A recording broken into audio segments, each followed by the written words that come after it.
Bismillahirrahmanirrahim. Assalamualaikum warahmatullahi wabarakatuh. Perkenalkan, nama saya Rifka Fakhira dari program studi Tarjamah Win Syarif Hidayatullah Jakarta kelas 5B. Video ini bertujuan untuk memenuhi syarat ujian akhir semester mata kuliah Morfologi Arab yang diampu oleh dosen Dr. Zamzam Nurhuda, MA MHum. Dalam video ini juga terbagi menjadi dua, yakni yang pertama itu akan menjawab pertanyaan-pertanyaan yang berkaitan dengan morfologi Arab. Yang kedua yakni berkaitan dengan opini yang menjelaskan apa itu kelas kata dalam bahasa Arab. Untuk pertanyaan pertama yakni apa perbedaan dari morf, alomorf, morfem, dan morfemis, serta berikan contoh dalam bahasa Arabnya. Di sini saya akan menjawab, morf adalah sebuah bentuk kata yang memiliki makna tetapi belum diketahui statusnya. Misalnya, contohnya seperti min. Nah, di sini misalnya belum diharokat nih.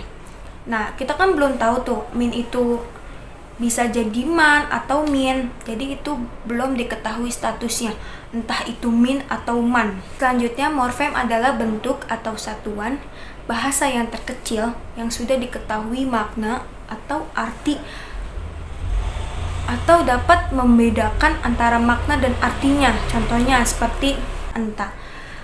Kalau kata anta dikecilin, taknya itu dibuang, jadinya an saja. Nah, aja itu tidak ada artinya atau artinya berbeda. Jadi anta itu morfem kata yang nggak bisa dikecilin lagi. Selanjutnya, alomorf.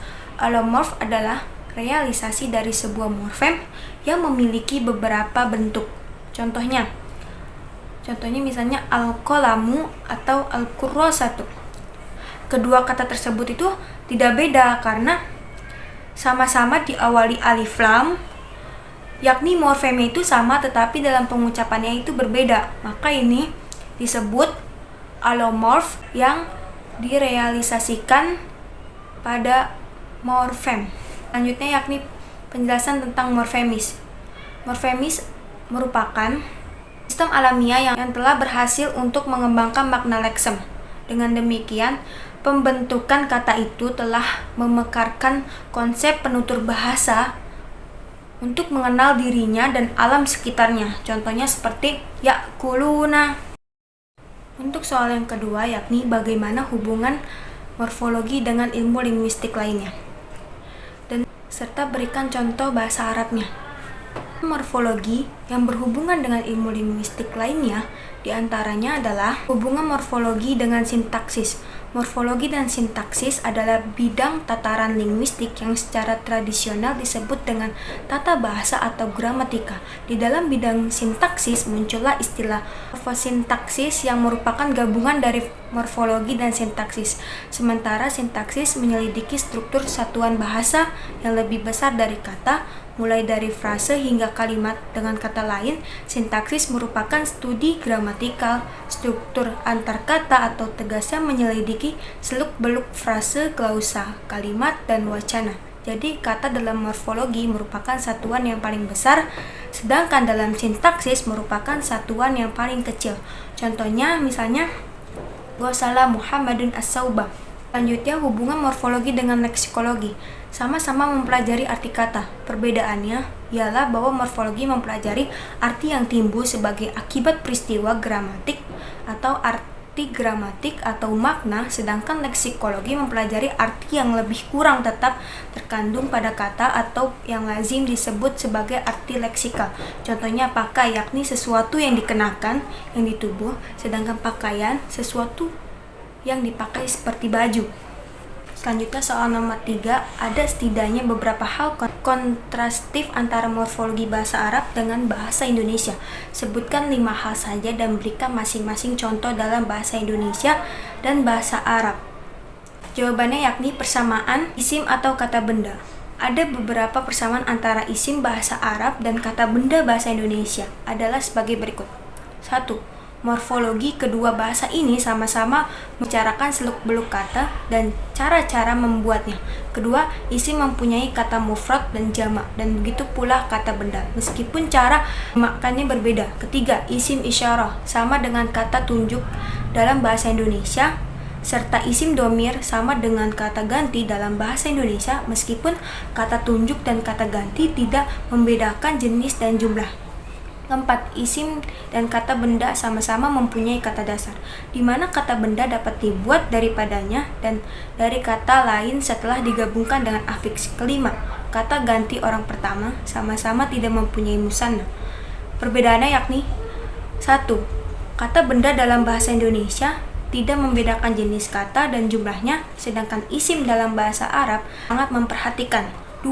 Kata benda dalam bahasa Indonesia dapat dibentuk dari kata dasar, kata benda, kata kerja, kata keadaan, kata bilangan, dan kata ganti orang.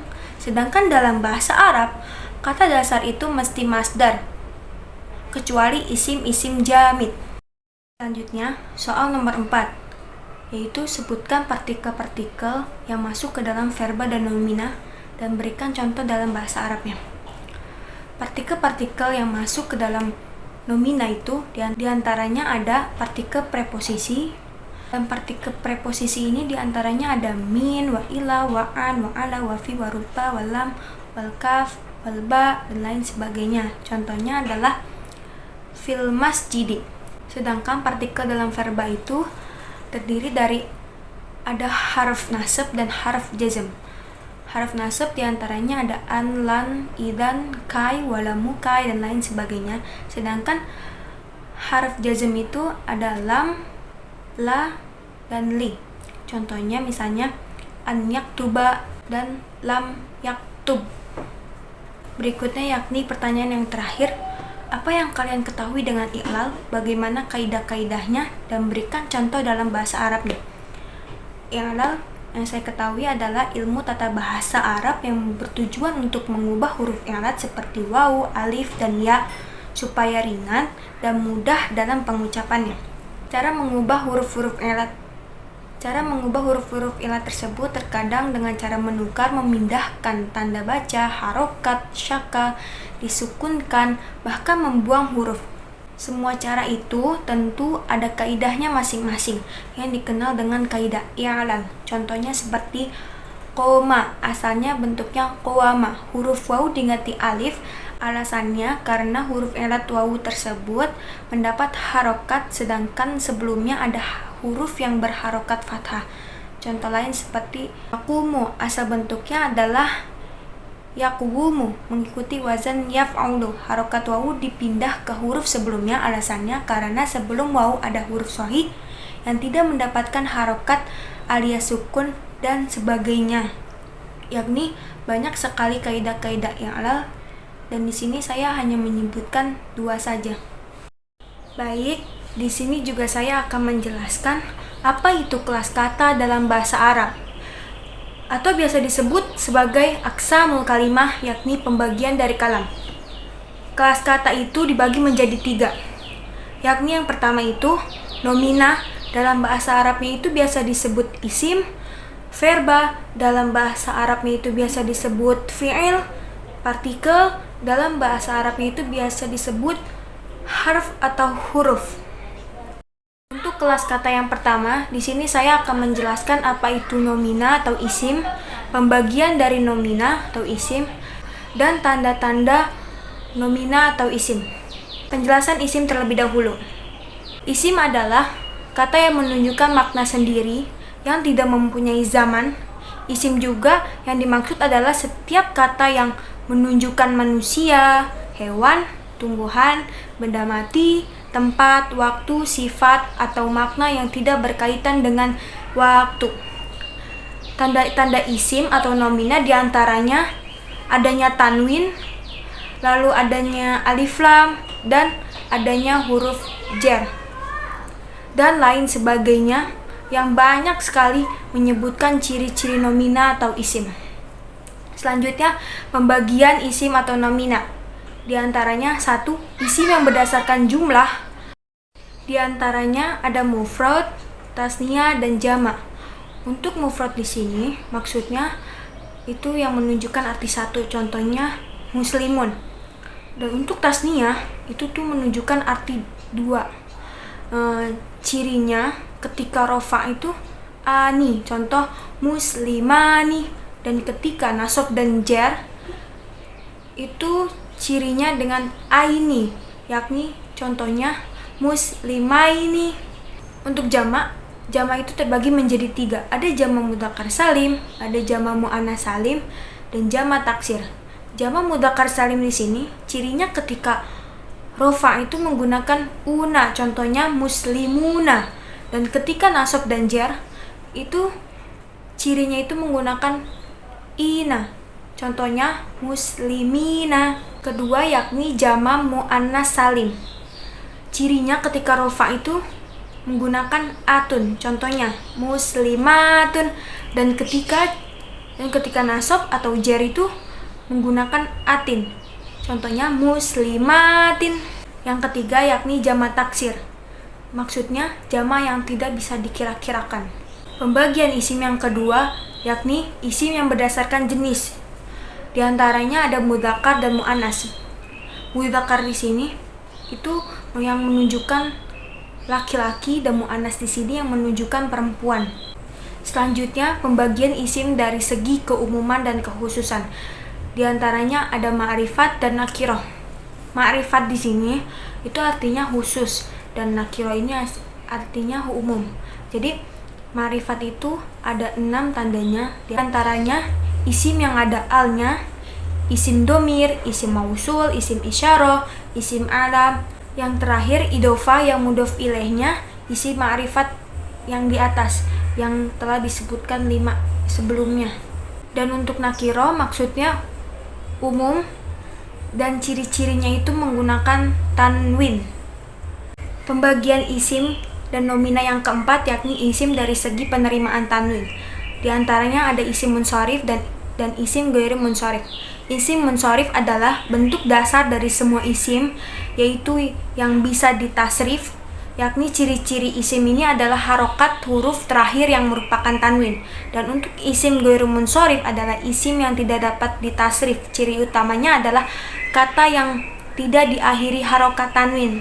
Contohnya untuk isim munsharif yakni babun. Dan untuk isim ghairu munsharif contohnya ada ahmaru atau hamra'u. Pembagian isim atau nomina yang terakhir yakni isim yang ditinjau dari perubahan akhir kata. Di antaranya ada isim mu'rab dan mabni. Isim mu'rab adalah isim yang berubah keadaan akhirnya sesuai dengan keadaan i'rabnya.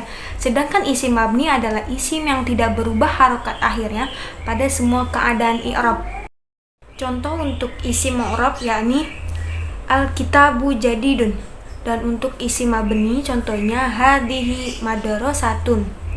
Selanjutnya kelas kata yang kedua yakni verba atau dalam bahasa Arabnya itu biasa disebut fi'il. Fi'il itu pada umumnya itu fi'il dikenal dalam kata kerja.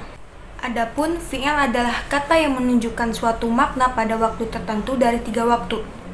3 waktu itu adalah fi'il madi yang menunjukkan lampau, fi'il mudhari sedang atau akan datang, fi'il amr kata perintah. Nah, untuk contoh fi'il madi contohnya adalah kataba.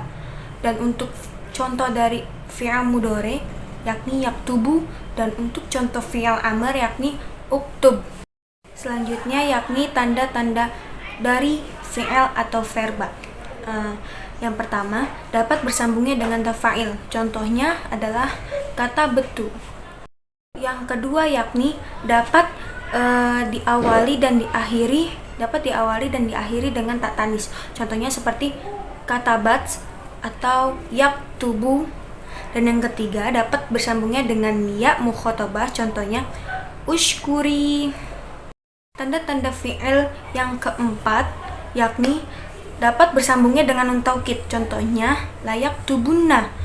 Yang kelima didahului dengan huruf qad. Contohnya seperti qad aflahal mu'minun. Yang keenam yakni didahului dengan huruf sin. Contohnya sayaqulus sufaha'u. Nah, yang terakhir yakni didahului dengan huruf saufa. Contohnya kalla saufa ta'lamun. Selanjutnya masih dalam pembahasan fi'il atau verba, yakni pembagian fi'il. Di antaranya yang pertama itu fi'il yang berdasarkan kebutuhan terhadap objek. Di antaranya ada fi'il lazim dan fi'il muta'addi. Fi'il lazim itu fi'il yang tidak membutuhkan objek, untuk menjadi kalimat yang sempurna. Ketika dalam bahasa Indonesia itu biasa disebut dengan kalimat intransitif. Dan untuk fi'il muta'addi itu fi'il yang membutuhkan objek untuk menjadi kalimat yang sempurna. Dalam bahasa Indonesianya itu biasa disebut dengan transitif. Contoh dari fi'il lazim, yakni qoma Muhammadun. Nah, di sini Muhammad berdiri. Jadi kata Muhammad berdiri di sini sudah jelas, jadi tidak membutuhkan objek lagi. Dan contoh dari fi'il muta'addi yakni qara'a Zaidun al-Qur'ana. Nah, di sini Al-Qur'ananya itu menjadi objek. Jadi fi'il muta'addi itu yang membutuhkan objek. Jadi nggak mungkin kalau qara'a Zaidun saja, karena apa yang dibaca Zaid. Jadi di sini menambahkan objek yakni qara'a Zaidun al-Qur'ana. Bagian fi'il yang kedua yakni fi'il aktif dan pasif. Nah, di antaranya ada fi'il ma'lum dan fi'il majhul. Fi'il ma'lum di sini yakni fi'il yang sudah diketahui fa'ilnya, dan fi'il majhul di sini adalah fi'il yang belum diketahui fa'ilnya atau disembunyikan karena beberapa hal tertentu. Contoh dari fi'il ma'lum dan fi'il majhul. Contoh dari fi'il ma'lum yakni akrama Zaidun hafidhal Qur'ani. Nah, sedangkan fi'il ma'lumnya yakni ukrimu hafidhul Qur'ani. Yang ketiga yakni fi'il yang berdasarkan huruf penyusun. Di antaranya fi'il sahih dan fi'il mu'tal. Fi'il sahih itu fi'il yang tidak terdiri atau terbebas dari huruf ilat. Sedangkan fi'il mu'tal itu fi'il yang terdapat huruf ilat, jadi ada huruf ilatnya. Kemudian fi'il sahih itu terbagi lagi menjadi 3, yakni salim, mahmuz, dan mudho'af. Sedangkan fi'il mu'tal itu terbagi lagi menjadi 4 macam, yakni misal, ajwaf, nakis, dan lafif. Dan lafif ini juga terbagi lagi menjadi 2, lafif makrun dan lafif mafruk. Selanjutnya yakni pembahasan yang terakhir dari kelas kata atau aqsamul kalimah, yakni huruf. Huruf adalah setiap kata yang tidak bisa berdiri sendiri tanpa disertai dengan kata yang lain. Huruf yang dimaksud di sini tidak berarti harus huruf yang disusun dari satu huruf saja, atau juga yang disusun dari 2 atau lebih huruf yang memiliki makna. Di antaranya seperti min yang artinya dari, ala artinya atas, di atas, fi artinya di dalam, dan lain sebagainya. Contohnya yakni minal masjidi. Dengan kata lain yakni merupakan kata bantu, karena kata huruf membantu kata isim dan fi'al itu untuk menjadi kalimat yang mudah dipahami atau kalimat yang dapat difahami. Menurut Syaibah, huruf itu terbagi menjadi 3, huruf yang mendampingi isim, huruf yang mendampingi fi'il, dan huruf yang mendampingi isim dan fi'il. Huruf yang mendampingi isim biasanya berfungsi sebagai preposisi atau huruf jar, partikel vokatif atau huruf nida, partikel akusatif atau harf nasab. Untuk partikel vokatif itu diantaranya ada ya, ai, a, wa, ya, dan lain sebagainya. Dan untuk partikel preposisi atau huruf jar yakni min, wa, ila, wa, an, wa, ana, wa, fi, wa, ruba, wal, ba, wal, kaf, wal, lam, dan lain sebagainya. Dan untuk partikel akusatif atau harf nasab diantaranya huruf-hurufnya an, lan, idan, kai, walamu kai, dan lain-lain sebagainya. Demikian penjelasan yang sudah saya paparkan sebelumnya. Maaf apabila ada kata yang salah atau kurang tepat, kurang lebihnya mohon maaf. Assalamualaikum warahmatullahi wabarakatuh.